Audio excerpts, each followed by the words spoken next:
La teoría del conocimiento o noxiología se ocupa de preguntar por los límites de nuestros saberes. Nos permite diferenciar entre el conocimiento común y el conocimiento científico.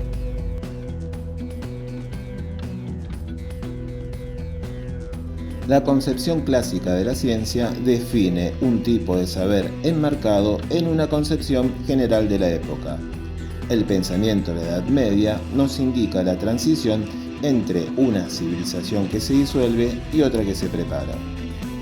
En este periodo se fueron sentando las bases del pensamiento científico moderno. Durante el Renacimiento tardío, ubicado en la Edad Moderna, se dieron las condiciones culturales para que aconteciera lo que se denominó el giro copernicano en la ciencia, que hace referencia a un modo de pensar totalmente distinto al que precedía. Las ciencias sociales, llamadas también humanas, del espíritu, del hombre o de la cultura, se ubican dentro de las ciencias empíricas o fácticas. La evolución de las ciencias sociales ha sido muy lenta a lo largo de la historia, porque el hombre, como objeto de estudio, encuentra difícil tomar la distancia adecuada para examinarse con imparcialidad. Dentro de las ciencias sociales encontramos la ciencia jurídica. Para facilitar el análisis del derecho, se presentan modelos ajustados a los cánones de cientificidad aceptados en el contexto de otras disciplinas, como por ejemplo la filosofía. Y la herramienta para discutir los problemas filosóficos es el lenguaje. La filosofía analítica consiste en el análisis del lenguaje, permitiendo extraer conclusiones útiles que se utilizan para la construcción de la ciencia en general y de la ciencia jurídica en particular. Para hablar de conocimiento es necesario diferenciar dos elementos: el que conoce, sujeto, cognoscente, en correlación con lo conocido, objeto cognoscible. El conocimiento se clasifica en vulgar o precientífico, científico y filosófico. En el caso del conocimiento científico debemos diferenciar este de la investigación científica, que es la actividad productora de este tipo de conocimiento. Además, debemos tener en cuenta la tecnología, que es la aplicación de los procedimientos científicos para dominar fenómenos. El conocimiento vulgar o precientífico es el que conoce el objeto sin ir más allá de la realidad, y el conocimiento filosófico conoce el objeto y sus causas. El hombre es un ser racional que se expresa a través del lenguaje.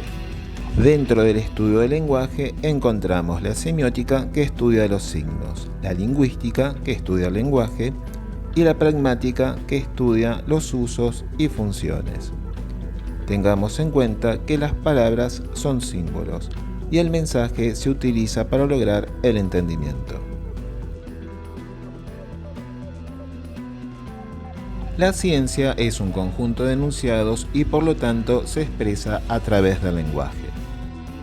Para indagar acerca del conocimiento científico y de los métodos con que opera la ciencia, debemos comenzar por establecer qué es el lenguaje.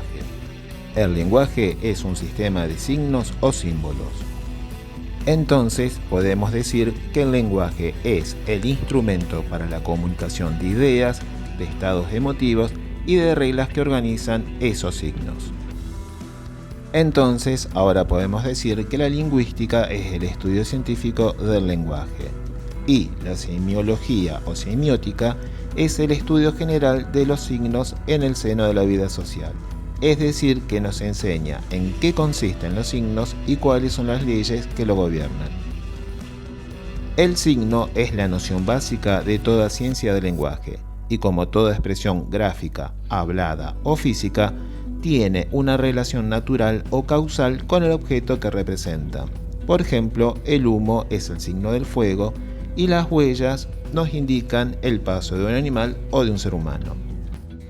Los signos artificiales se conectan con la teoría de la comunicación, ya que usualmente suponen un emisor, un receptor, un mensaje, un canal, un código y son susceptibles de provocar una respuesta en el receptor.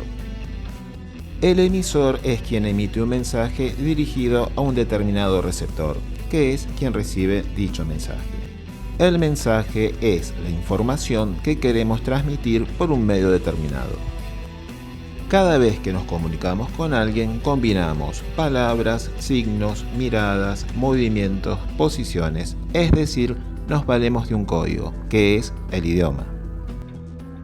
El código se elabora sobre acuerdos entre quien emite el mensaje, autor o emisor, y el que lo recibe, oyente o lector. Aquí la palabra código significa sistema de obligaciones. Ahora vamos a definir signo y símbolo.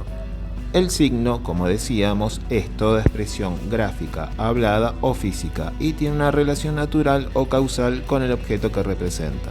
Por ejemplo, ya dijimos que el humo es el signo natural del fuego. Entonces, el signo, en este caso, es natural. El símbolo, en cambio, es artificial y convencional, es decir, que le adjudicamos un significado. Tiene solo una relación convencional con los objetos representados. La representación no emana de una conexión causal con el fenómeno representado, sino de convenciones establecidas implícitamente por los hombres. Teniendo en claro estos conceptos, podemos decir que las palabras son símbolos de una lengua que estructuran un lenguaje. Todas las palabras son el resultado de la combinación de un número de sonidos, es decir, fonemas. A cada uno de estos sonidos se le hace corresponder un signo, la letra. Los códigos lingüísticos son los fonemas, las letras que al ser combinadas forman palabras, frases y oraciones. El código se elabora sobre acuerdos entre quien emite el mensaje, autor o emisor, y el que lo recibe, oyente o lector. Dentro del estudio del lenguaje encontramos la gramática, la pragmática, la ortografía, la morfología, la lexicología y la sintaxis. El lenguaje natural es el que aprendemos con el proceso de socialización y utilizamos cotidianamente. No es muy preciso, pero es útil para las comunicaciones diarias. Sus dos ruidos o defectos más comunes son la vaguedad y la ambigüedad. El lenguaje artificial es el que utilizan las ciencias en general. Estas necesitan de mayor precisión en sus expresiones a los fines de evitar equívocos. Algunas ciencias utilizan vocablos del lenguaje natural con un significado más restringido o utilizan vocablos propios de cada especialidad. El lenguaje artificial se divide en lenguaje artificial técnico y lenguaje artificial formal. El lenguaje artificial técnico es utilizado con mayor precisión, por ejemplo, el lenguaje jurídico. Y el lenguaje artificial formal utiliza signos arbitrarios, por ejemplo, la matemática. Función descriptiva. Da cuenta del mundo que nos rodea. La función expresiva manifiesta emociones, sentimientos.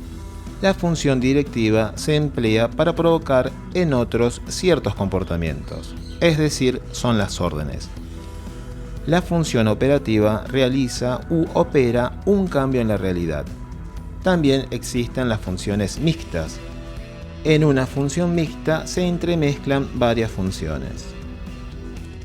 Además, tenemos que tener en claro que no existe una función en sentido puro.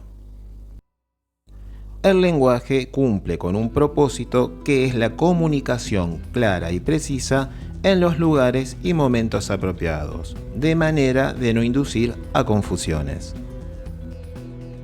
El lenguaje tiene la función de dar órdenes, describir la apariencia de un objeto o dar medidas, informar sobre un suceso, especular acerca de un suceso, elaborar y poner a prueba una hipótesis, preguntar, agradecer, etc.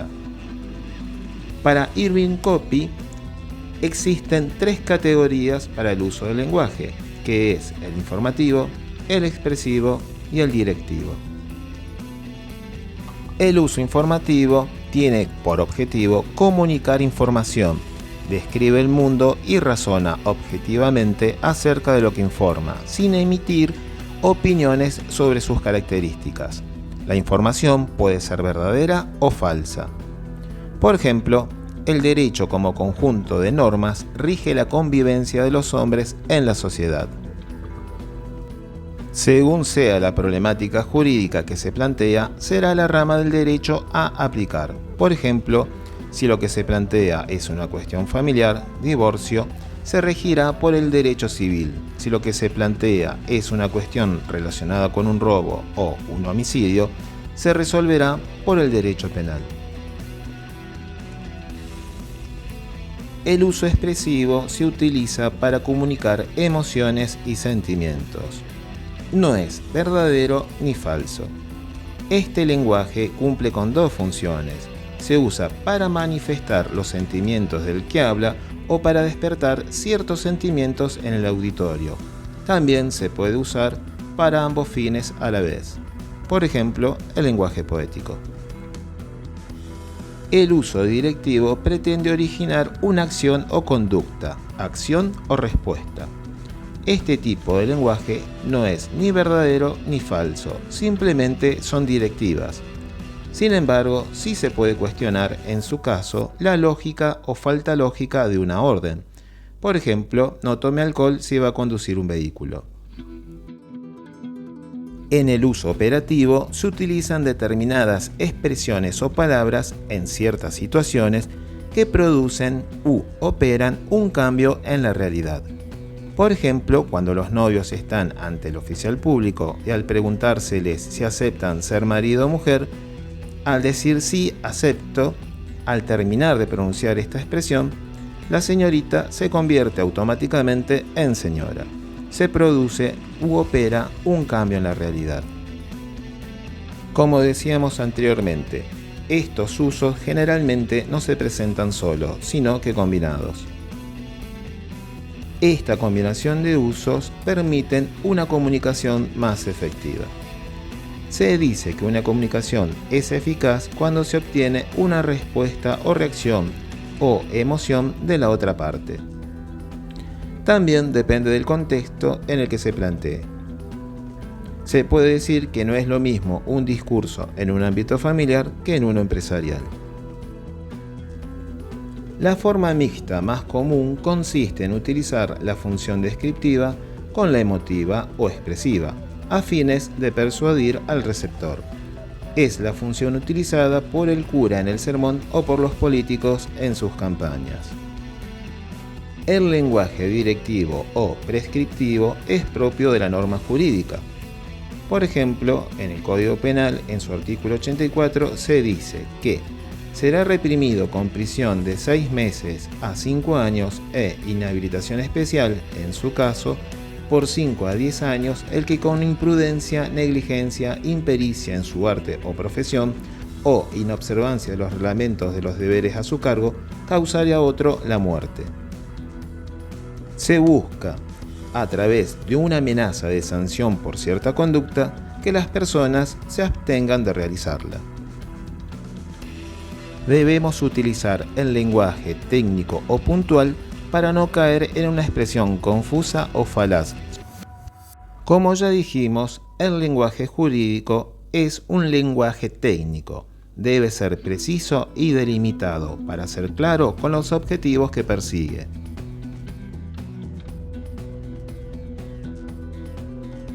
Uno de los problemas de interpretación es la ambigüedad, que puede ser semántica, es decir, palabras o expresiones con más de un sentido, o sintáctica, problemas en construcción de la frase.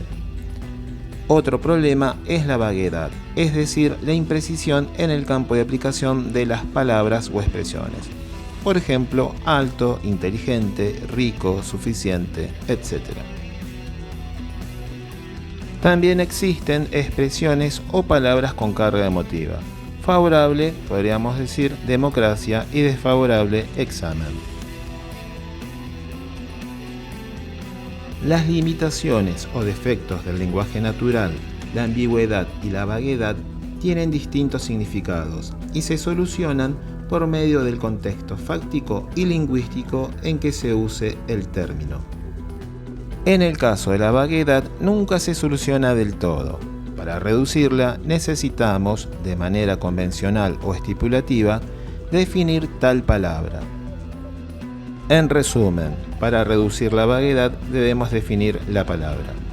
Por ejemplo, la palabra gordo no sabremos con certeza cuándo aplicarla a alguna persona si antes no definimos qué es un gordo. La palabra derecho también tiene un problema de vaguedad.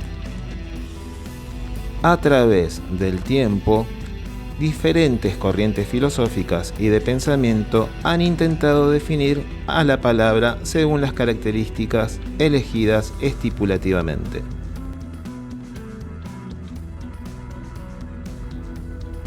Las definiciones permiten contrarrestar las limitaciones del lenguaje natural, especialmente la vaguedad. También permite introducir un nuevo significado a un término ya conocido o a un símbolo o vocablo no utilizado hasta el momento. Además, sirven para enriquecer el vocabulario, por lo que tienen una función cultural.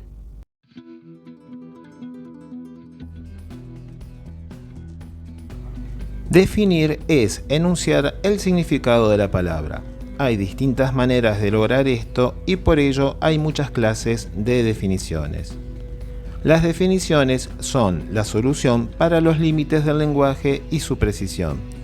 Esto es esencial en la actividad profesional del abogado, ya que no solo usa el lenguaje cuando litiga, sino que también cuando asesora, evacúa alguna consulta, argumenta o escribe un informe o un escrito judicial.